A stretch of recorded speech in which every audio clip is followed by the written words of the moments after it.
Hello दोस्तों। आज की क्लास में हम क्लास 10th के लिए इम्पोर्टेंट क्वेश्चन लेकर आए हैं। उन्हीं को सॉल्व करेंगे आज की क्लास में। चलिए वीडियो को स्टार्ट करते हैं। तो पहला क्वेश्चन दिया गया है, यदि साइन अल्फा बराबर 1/2 और कॉस बीटा बराबर 1/2 तो अल्फा प्लस बीटा का मान निकालिए। चलिए इसको सॉल्व करते हैं। तो यहाँ पर दिया हुआ है हमें दिया है साइन अल्फा बराबर 1/2। यहाँ से हम अल्फा का मान निकालेंगे और यहाँ से बीटा का मान निकालेंगे और यहाँ पर रख देंगे अल्फा प्लस बीटा, तो हमारा आंसर आ जाएगा। चलिए सॉल्व करते हैं पहले इसको। साइन अल्फा, साइन के पदों में पहले हम देखेंगे 1/2 किसका मान होता है। तो साइन के पदों में होता है, तो यहाँ पर हो जाएगा साइन अल्फा बराबर, ये होता है साइन 30 का मान। साइन 30, साइन से साइन कट जाएगा, अल्फा बराबर हो जाएगा 30।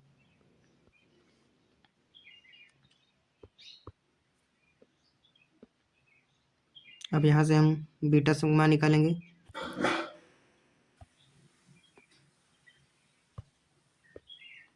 कॉस बीटा है तो कॉस बीटा बराबर, ये किसका मान होता है, कॉस 60 का।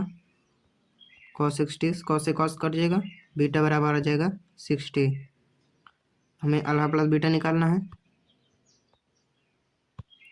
Alpha plus beta is equal to हो जाएगा, अल्फा का मान 30 और बीटा का मान 60। 60 हो जाएगा हमारा 90। दूसरा क्वेश्चन दिया हुआ है, बिंदु P -6, 8 के मूल बिंदु से दूरी ज्ञात कीजिए। तो मूल बिंदु से दूरी का फॉर्मूला क्या होता है, D इज इक्वल टू होता है x² + y²। यहाँ से मान रख देंगे। x का मान है हमारा -6 का होल स्क्वायर, डायरेक्ट कर देते हैं। माइनस माइनस प्लस का हो जाएगा 36, प्लस का 8 8 जो हो जाएगा 64। तो यहाँ से आ जाएगा हमारा √100 और ये किसका मान होता है, 10 का। एक बात ध्यान रखना, कभी भी अगर रूट से संख्या बाहर आएगी तो प्लस माइनस में लगी रहेगी।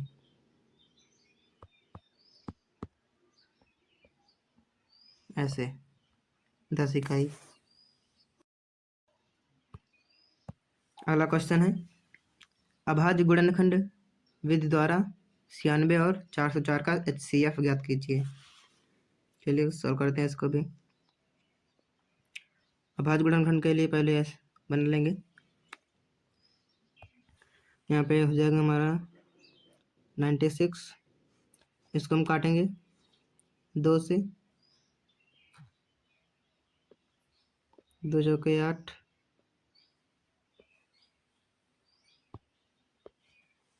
2 2 जा 4, 2 4 जा 8, 2 1 जा 2, 2 2 जा 4, 2 6 जा 12, 2 3 जा 6। अब इधर हम 404 को निकालेंगे। 2 2 जा 4,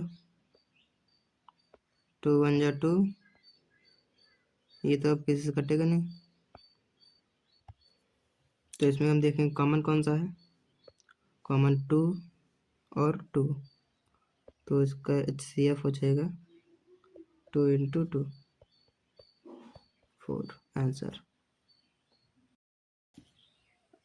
अगला क्वेश्चन है, बिंदुओं -1, 7 और 4, -3 को मिलाने वाले रेखाखंड को 2:3 के अनुपात में विभाजित करने वाले बिंदु के निर्देशांक ज्ञात करना है।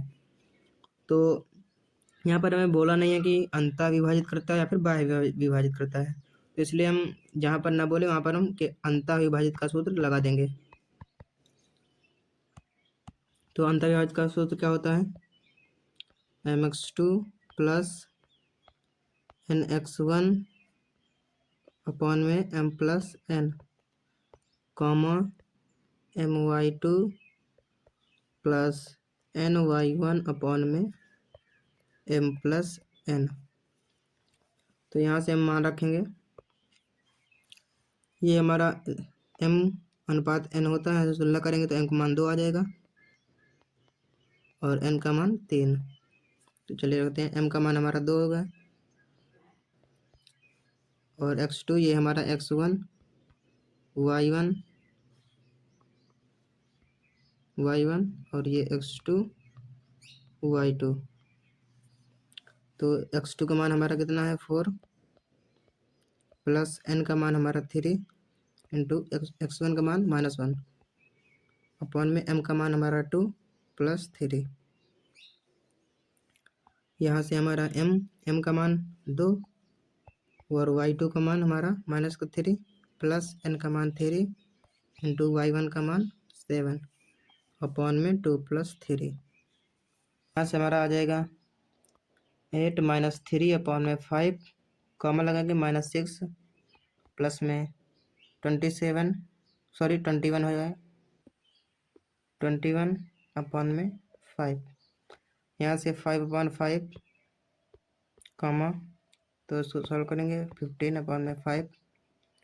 यहाँ से 1,3 ये हमारा बिंदु हो जाएगा। धन्यवाद।